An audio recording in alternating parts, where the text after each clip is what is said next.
আসসালামু আলাইকুম গাইস, সবাইকে পবিত্র জুমা মুবারক। আজকে বছরের প্রথম জুমা। আসলে জুমার যে আমেজটা বিদেশের মাঠে, সেই আমেজটা আসলে পাওয়া যায় না। দেশে দেশে থাকতে হয়তো আপনি সকাল সকালে গোসল টোসল কইরা খাওয়া দাওয়া কইরা সবার আগে মসজিদে যায়, মসজিদের কিছু কাজ বাজ থাকলে কাজ টাজ কইরা ভালো মতো নামাজ টামাজ পড়িরা, আবার যদি ছোটো ভাই ব্রাদার বা বড়ো ভাই ব্রাদার সাথে যায় তাদের সাথে কিছু ছবি টবি তুইলা কিছুক্ষণ সময় কাটে, তারপরে হয়তো বাড়িতে আইলে বাড়িতে দেখা যায় খাওয়া দাওয়া কইরা ঘুমানোর একটা সুযোগ ছিল।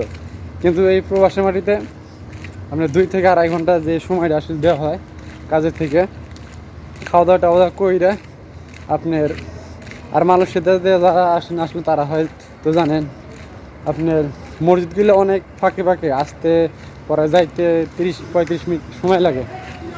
অনেক জায়গায় অনেক মসজিদ পাওয়া যায় না। বাংলাদেশ যেমন কাছাকাছি মসজিদ পাওয়া যায়, মানুষের কিন্তু সেভাবে মসজিদ পাওয়া যায় না।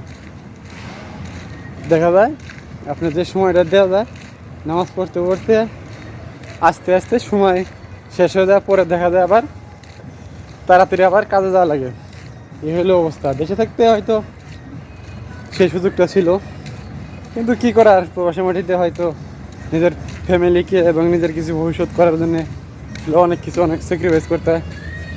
আশা করি সবাই ভালো থাকবেন। আসসালামু আলাইকুম রহমতুল্লাহ।